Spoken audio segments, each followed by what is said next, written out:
नमस्कार सर्व विद्यार्थी मित्रांनो, शिक्षक मित्रांनो आणि भावी काळातील सर्व शिक्षकांनो, ज्यांना शिक्षक होण्याची इच्छा आहे त्यांच्यासाठी आणि जे TET CTET परीक्षेची तयारी करत आहेत त्यांच्यासाठी सुद्धा आजचा आपला व्हिडिओ खूप खास होणार आहे। आजच्या आपल्या भागाचं नाव आहे समास। समास हा जो टॉपिक आहे या टॉपिकवर 100% त्या ठिकाणी 1 किंवा 2 मार्काचे प्रश्न विचारले जातात। 1 मार्काचा प्रश्न नक्की विचारला जातो। तर मग या ठिकाणी आपण समास जो आहे ते समास आणि समासाचे 4 मुख्य जे प्रकार आहेत ते आपण समजून जर घेतले तर त्यावरचा मार्क आपला जात नाही। तर मग सुरू करूया आपण वेळ न घालता आजची आपली तासिका समास। मित्रांनो, या ठिकाणी 2 किंवा अधिक शब्द येऊन नवीन शब्द अर्थपूर्ण शब्द जेव्हा तयार होतो, 2 वेगळे शब्द एकत्र येऊन जेव्हा नवीन एक अर्थपूर्ण शब्द तयार होतो तेव्हा त्या क्रियेस किंवा त्या शब्दास समास असं म्हटलं जातं।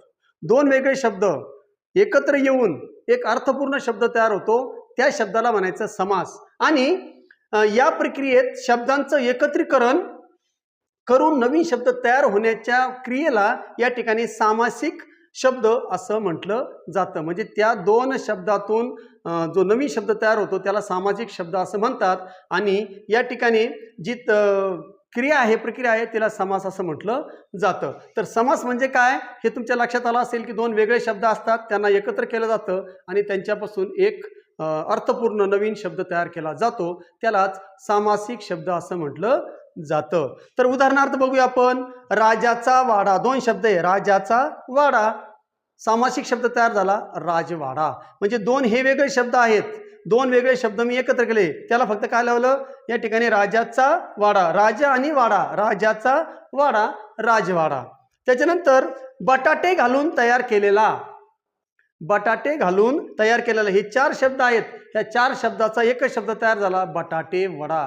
अशा प्रकारे 2 किंवा 2 पेक्षा जास्त शब्द एकत्र करून नवीन अर्थपूर्ण शब्द तयार होतो त्याला सामासिक शब्द असे म्हणतात। याच प्रक्रियेला समास असं म्हटलं जातं। चला आता आपण या समासाचे जे काही प्रकार आहेत ते प्रकार बघण्यापूर्वी त्या ठिकाणी कधी कधी आपण विग्रह, समासाचा विग्रह करा, तर त्या ठिकाणी विग्रह करणे म्हणजे फोड करणे। बघा, सामासिक शब्द कसा तयार झाला हे स्पष्ट करण्यासाठी त्याची फोड केली जाते, त्या प्रक्रियेला समासाचा विग्रह असं म्हणतात। आपण पहिलं बघितलं की 2 शब्द एकत्र आणले जातात, तो सामासिक शब्द। मग तो सामासिक शब्द कसा तयार झाला हे फोडून दाखवलं जातं। मग ती फोड करण्याची जी प्रक्रिया आहे त्या फोड करण्याच्या प्रक्रियेला या ठिकाणी समासाचा विग्रह, महत्त्वाचा शब्द काय आहे विग्रह, तर विग्रह असं म्हटलं जातं। आता उदाहरणार्थ वनभोजन, मग हा वनभोजन काय आहे, सामासिक शब्द आहे। मग वनभोजन या सामासिक शब्दाचा मी आता तुम्हाला फोड करून दाखवतो, वनातील भोजन। मग या ठिकाणी वनभोजन हा सामासिक शब्द आहे, या सामासिक शब्दाचा हा शब्द कसा तयार झाला हे मी दाखवलं, वनभोजन म्हणजेच वनातील भोजन। मग हे झाला त्याचा विग्रह। त्याच्यानंतर आणखी एक चंद्रोदय, हा सामासिक शब्द आहे, मग त्याचा विग्रह करून कसा विग्रह करायचा, चंद्राचा उदय म्हणजेच चंद्रोदय। अशा प्रकारे हा सामासिक शब्द आणि हा त्याचा विग्रह, हा सामाजिक शब्द हा त्याचा विग्रह। लक्षात सर्वांच्या, म्हणजे सामासिक शब्द समजला आणि त्याचा विग्रह सुद्धा तुम्हाला समजलेला आहे अशी आशा करतो। आता त्याचे प्रकार आहेत, एकूण याचे 4 प्रकार आहेत। पहिला प्रकार आपण बघूया, अव्ययी भाव समास। यामध्ये अव्ययी शब्द असतो। आता अव्यय आपण शिकलोय, अव्यय म्हणजे त्या शब्दामध्ये त्यांच्या रूपामध्ये लिंग वचन कारक याचा कोणताही परिणाम होत नाही। आता अव्ययी भाव समास कसा ओळखायचा, तर यामध्ये काय असतं बघा, यात पहिलं पद महत्वाचं असतं। म्हणजे हा जो शब्द असतो त्यामध्ये 2 पद असतात आहे की आपण शिकलो, 2 पदापासून सामासिक शब्द तयार झालेला असतो। यामधलं अव्ययी भाव समासामध्ये पहिलं पद महत्वाचं असतं, हे लक्षात ठेवायचं। त्यानंतर संपूर्ण शब्द क्रिया विशेषणाचं काम करतो, म्हणजे तो सगळा शब्द सामासिक शब्द असतो तो क्रिया विशेषणाचं काम करतो।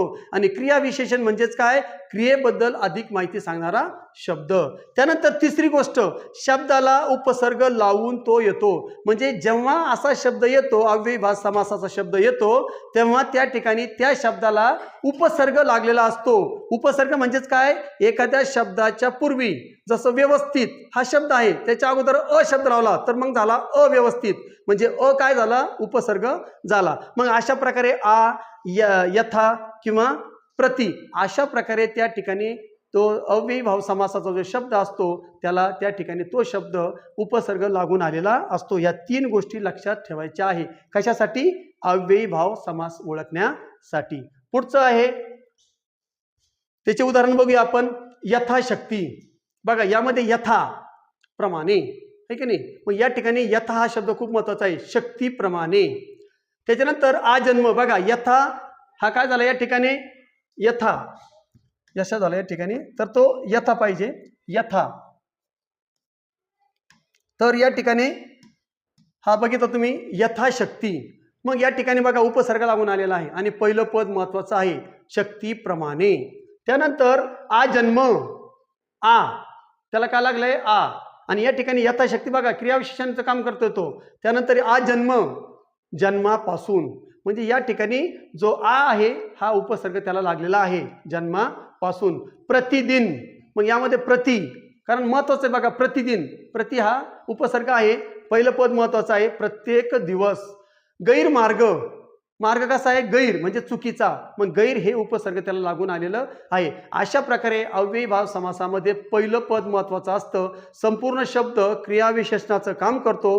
क्रियेबद्दल माहिती सांगणारा तो शब्द असतो आणि प्रत्येक शब्दाला त्या ठिकाणी काय असतो? उपसर्ग लागलेला असतो. अशा प्रकारे अव्ययी भाव समास आपल्याला ओळखता येतो. पुढचा प्रकार आहे तत्पुरुष समास. तर या ठिकाणी तत्पुरुष समासाचे उदाहरण बघूया किंवा त्याचं आपण बघूया त्याचं वैशिष्ट्य काय आहे. यामध्ये दुसरे पद महत्वाचे असते. तत्पुरुषमध्ये जसं आपण अव्ययी भाव समासामध्ये बघितलं पहिलं पद महत्वाचं आहे, तसं यामध्ये दुसरं पद महत्वाचं असतं. विग्रह करताना प्रत्यय किंवा गाळलेला शब्द वापरावाच लागतो. जो शब्द गाळलेला आहे तो विग्रह करताना आपल्याला वापरावा लागतो. त्यानंतर त्याचे उदाहरण बघूया आपण. उदाहरणार्थ सूर्योदय. तर या ठिकाणी सूर्योदय म्हणजेच दुसरा महत्वाचा उदय हा शब्द त्याचा महत्वाचा आहे. तर या ठिकाणी बघायला प्रत्यय लागला. म्हणजे या ठिकाणी जेव्हा आपण विग्रह करू तेव्हा त्या ठिकाणी आपल्याला प्रत्यय किंवा जे काही शब्द आपण गाळले त्याचा उच्चार करावा लागतो. सूर्योदय म्हणजे सूर्याचा उदय. चा जोडावा लागला प्रत्यय. सूर्याचा उदय. महाराष्ट्र. महा म्हणजे महान. महान असे राष्ट्र. मग या ठिकाणी विग्रह करताना असे हा गाळलेला शब्द आपल्याला घ्यावा लागला. महान असे राष्ट्र. त्याच्यानंतर राजपुत्र. राजाचा पुत्र. राजपुत्र म्हणजे पुत्र महत्वाचा शब्द. यामध्ये पुत्र हा या ठिकाणी महत्वाचा शब्द आहे. पाठ. त्याच्यानंतर उदय आणि राष्ट्र हे दुसरं जे पद असतं ते महत्वाचं मानलं जातं. राजपुत्र राजाचा पुत्र. त्याच्यानंतर तोंडपाठ. तोंडाने पाठ किंवा तोंडाने पाठ केलेलं त्याला म्हणतात तोंडपाठ. अशा प्रकारे या ठिकाणी दुसरं जे पद असतं यामध्ये तत्पुरुष समासामध्ये दुसरं पद खूप महत्वाचं असतं. आता तत्पुरुष समासाचे जे आहेत ते महत्वाचे उपप्रकार त्याचे आहेत ते आपण बघितले पाहिजेत. त्याचे उदाहरणासह आपण या ठिकाणी घेतलेलं आहे. द्विगु समास. तत्पुरुष समासाचं द्विगु समास. त्याच्यानंतर कर्मधारेय समास आणि विभक्ती तत्पुरुष अशा प्रकारचे 3 उपप्रकार पडतात. आता याचा द्विगु समासाचा आपण जर बघितलं तर त्यामध्ये जो शब्द असतो तो शब्द पहिलं जे पद असतं हे नेहमी संख्या विशेषण असतं. म्हणजे कोणत्या तरी संख्या 1 2 3 पंच चतुर्थी अशा प्रकारे त्या ठिकाणी संख्येचा बोध आपल्याला होतो. म्हणजेच काय? पहिलं पद संख्या विशेषण असतं. समजून घ्यायचं तो द्विगु समास आहे. तत्पुरुष समासाचा उपप्रकार द्विगु समास आहे. कर्मधारेय समास तत्पुरुष समासाचा दुसरा उपप्रकार. महापुरुष. दोन्ही पदे प्रथमा विभक्तीत असतात. महा म्हणजे महान आणि पुरुष दोन्ही या ठिकाणी शब्दाला विभक्ती लागलेली नसते म्हणून ते प्रथमा विभक्तीत असतात. महापुरुष म्हणजे महान पुरुष. कोणत्याही प्रकारचा त्याला प्रत्यय लागलेला नाही. विभक्ती तत्पुरुष. आता हा मात्र या ठिकाणी सुख प्राप्त म्हणजेच सुखाला प्राप्त या ठिकाणी ला म्हणजेच काय या ठिकाणी विभक्ती तत्पुरुष समासाचं ते उदाहरण आहे. सुख प्राप्त सुखाला प्राप्त. सामासिक शब्द तयार होताना विभक्ती प्रत्यय गाळलं जातं. बघा हे ला काढून टाकल्यानंतर सुख प्राप्त सुखाला प्राप्त सुख प्राप्त म्हणजे या ठिकाणी जो काही प्रत्यय लागलेला आहे तो प्रत्यय यामध्ये गाळलेला असतो. अशा प्रकारे त्याला म्हणायचं विभक्ती तत्पुरुष समासाचं हे उपप्रकार आहेत. द्विगु समास, कर्मधारय समास आणि विभक्ती तत्पुरुष समास. इतकं डीपमध्ये विचारलं जात नाही परंतु तरी माहिती असलं पाहिजे. त्याच्यानंतर तिसरा महत्वाचा प्रकार आहे द्वंद्व समास. तर यामध्ये द्वंद्व समासामध्ये काय असतात? यात दोन्ही पदे महत्वाची असतात.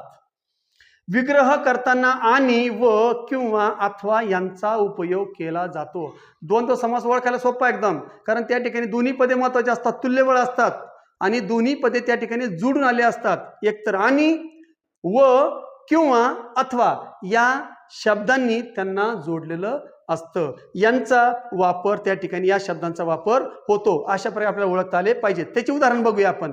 आई वडील, बघा आई आणि वडील, मग याचे सुद्धा उपप्रकार इतरेतर, हा द्वंद्व समासाचा उपप्रकार इतरेतर.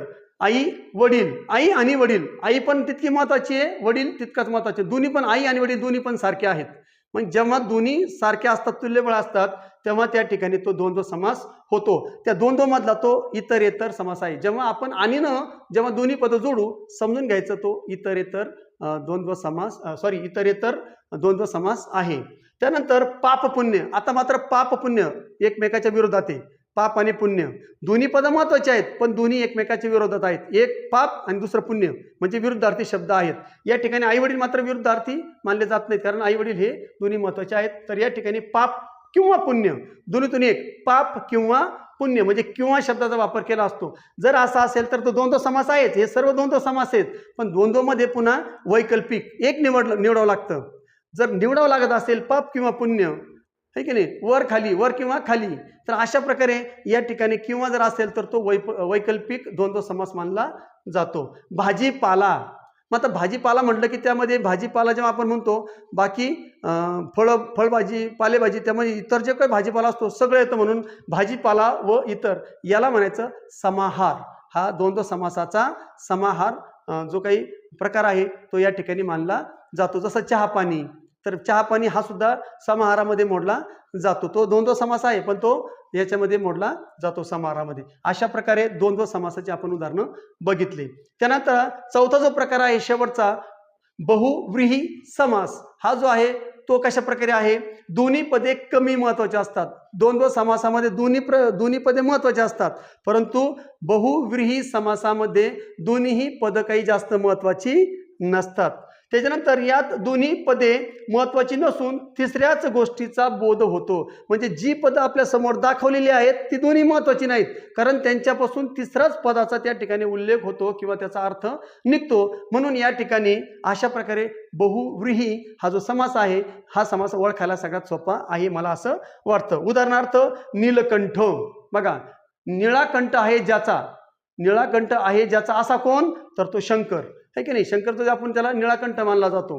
तर निळाकंठ ज्याचा आहे असा तो नीलकंठ, म्हणजे बघा याच्यातून तिसरा शब्द बाहेर आला, तर अशा प्रकारे पहिलं पद नाही, दुसरं पद नाही, तिसरंच पद बाहेर येतं त्याच्या अर्थातून, तेव्हा समजायचं तो बहुव्रीही समास आहे. लंबोदर. लंब आहे उदर ज्याचं, उदर म्हणजे है की नाही, लंब आहे उदर, लंब आहे उदर ज्याचं, असा तो गणपती, है की नाही. लंबोदर. वक्रतुंड, है की नाही, वक्रतुंड ज्याचं तोंड वक्र आहे, गोलाकार आहे, तो वक्रतुंड म्हणजे गजानन. अशा प्रकारे लंबोदर, त्याच्यानंतर नीलकंठ, वक्रतुंड, अशा प्रकारचे जेव्हा जेव्हा शब्द येतील समजून घ्यायचं ते काय आहेत, बहुव्रीही समास आहे. म्हणजे त्या दोन्ही पदावरून तिसऱ्याच एखाद्या शब्दाचा आपल्याला बोध होतो, अर्थाचा बोध होतो, तेव्हा तो बहुव्रीही समास होतो. अशा प्रकारे या ठिकाणी समासाचे आपण 4 प्रकार अभ्यासलेले आहेत. शॉर्ट तासिका होती, जास्त काही मोठी तासिका नव्हती.